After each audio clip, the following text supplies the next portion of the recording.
எப்படியாவது இன்னைக்கு சொல்லிடணும். இங்கே தான் இருக்கான். இந்த பிள்ளைய பற்றி எப்படியாவது இன்னைக்கு சொல்லிடணும்டா. சொல்கிறேன். டேய், உனக்கு எத்தனை டைம்ல சொல்றது? அறிவே இல்லையாடா?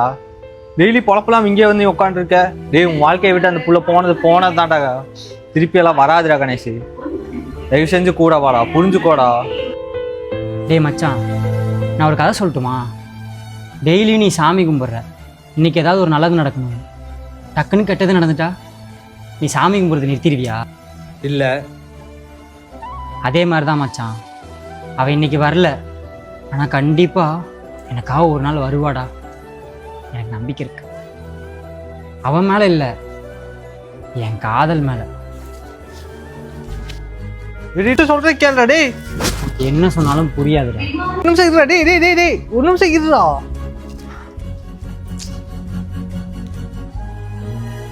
இந்த புள்ளைய பத்தி எப்படிடா உங்ககிட்ட சொல்ல போறேன்?